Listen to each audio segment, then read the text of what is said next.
देख सकते हैं। लेकिन जो शिक्षा मंत्री का ये कहना था कि जहां तक भर्तियों की बात है 6000 भर्तियों की, वो प्रोसेस शुरू हो रहा है। बहुत सारे हमारे व्यूअर कहेंगे शुरू तो कब से हो रहा है, लेकिन होगा कब? सरकारी सिस्टम की अपनी स्पीड है काम करने की, और मेजरली इसमें जो डिले हुआ वो कॉन्ट्रैक्ट के नियमों के कारण हुआ है, आपको पता है। अब वो स्थितियां क्लियर हो गई हैं, तो अब ये भर्तियां शुरू हो जाएंगी, और रिक्विजिशन जैसी जाएगी, बैच वाइज भर्ती पहले होगी, रिक्विजिशन जाएगी तो लोक सेवा आयोग भी शुरू कर देगा। लेकिन जो एनटीटी का मैटर है उसके बारे में जरूर मंत्री ने आज कहा कि इसको कैबिनेट में ले जाएंगे, जैसा कैबिनेट कहेगी उस तरह से इसमें फैसला होगा, और फिर आगे सरकार इसमें कदम बढ़ाएगी, आगे सरकार इसमें काम करेगी।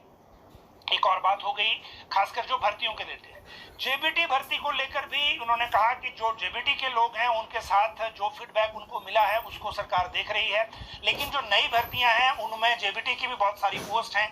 बेसिकली मामला लीगल इसलिए है क्योंकि सुप्रीम कोर्ट में एक मैटर में जजमेंट रिजर्व है, हाई कोर्ट में जो मामले चल रहे हैं वो अलग अलग हैं। मैक्सिमम में ये हाई कोर्ट ने कह दिया है कि सुप्रीम कोर्ट से जब आएगा तभी हम आगे करेंगे।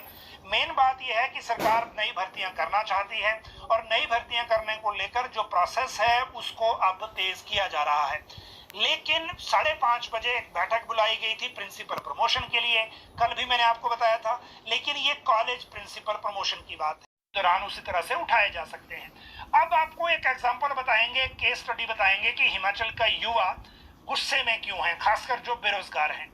ये एक सरकार की बात नहीं है, पिछली सरकार जो बीजेपी की थी उसमें भी इसी तरह का गुस्सा था, और तब जो गुस्सा था वो भर्तियों को लेकर था। जैसे जेबीटी है क्योंकि वो 3 साल उलझी रही, जेओआईटी है वो निकली ही नहीं, और इसी तरह की कई भर्तियों का मामला उसमें फंसा रहा।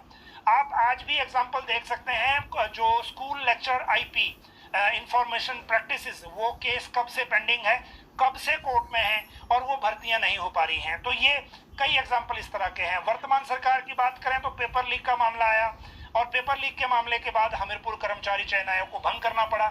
जब भंग हो गया तो पेंडिंग रिजल्ट फंस गए। कल भी एक रिजल्ट आया इसी पेंडिंग रिजल्ट में से, लेकिन वो रिजल्ट हमारे सरकारी सिस्टम के काम करने के तरीके का एक एग्जाम्पल है, और ये एग्जाम्पल पिछली सरकार का ज्यादा है।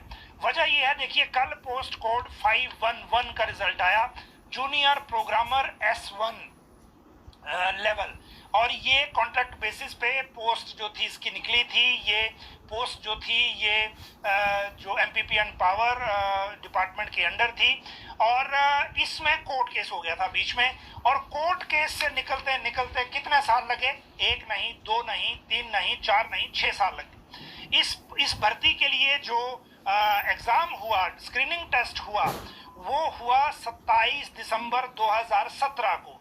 2017 से 2020 तक कोई रिजल्ट नहीं निकला।